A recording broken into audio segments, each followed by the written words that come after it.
మనం ఎవరైనా చిన్నప్పుడు ముందుగా ఏం చదువుకున్నావు, ముందుగా ఏం నేర్చుకున్నావు అని అడగగానే వెంటనే అమ్మా నాన్నల గురించి తెలుసుకున్నా, లేదా చిన్నప్పుడు చదివిన తరగతో పాఠశాల పేరో టక్కున చెప్పేస్తాం.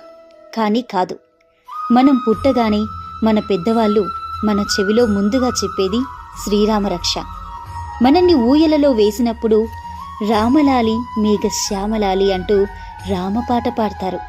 మనకి స్నానం పోశాక శ్రీరామరక్ష సర్వజగద్రక్ష అంటూ ఆశీర్వదిస్తారు. మనకేదైనా దెబ్బ తగిలితే అయ్యో రామా అంటూ భయపడతారు.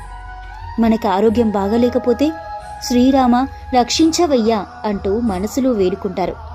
మనం ఎదుగుతున్నప్పుడు మనకు చెప్పే మొదటి కథ ఆ రామ కథ. మనకు అర్థమయ్యేలా వాడుక భాషలో ఆ రామాయణంలోని రాముడి గూర్చి ప్రతి విషయంలో ఏదో ఒకలా చెప్తుంటారు. మనం నేర్చుకుంటుంటాం. ఇప్పుడు చెప్పండి, మనం ముందుగా విన్నది నేర్చుకున్నది ఆ రామాయణమే కదూ. ఇంతేకాదు, మనం ఎదిగేటప్పుడు రాముడు మంచి బాలుడు అని పొగుడుతూ ఇలా ఉండాలి అని ఉదాహరణగా చూపిస్తుంటారు.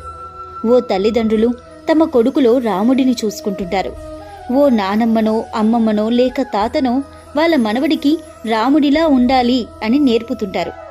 స్కూల్లో టీచర్లు ఎన్నో కథలు పాఠాలు చెప్పేటప్పుడు రాముడిని ఉదాహరణగా చెప్తుంటారు. ఓ కన్నెపిల్ల రాముడిలాంటి భర్త రావాలి అని కోరుకుంటుంది.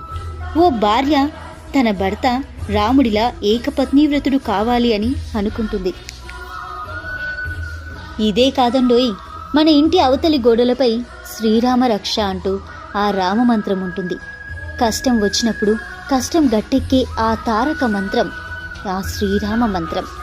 కూడు కూడా దొరకని సమయంలో అన్నమో రామచంద్ర అంటూ వేడుకుంటారు నిరుపేదలు.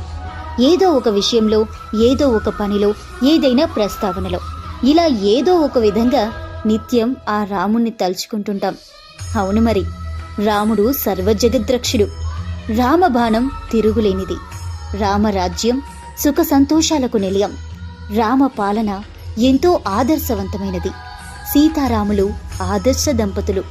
రాముడు ఓ గొప్ప కొడుకు. రామలక్ష్మణులు అన్నదమ్ముల బంధానికి నిలువెత్తు రూపులు. ఓ మంచి స్నేహితుడైనా, ఓ మంచి విద్యార్థి అయినా రాముడితోనే పోలుస్తాం. అవును మరి, ఆ రామాయణం మన జీవన పారాయణం.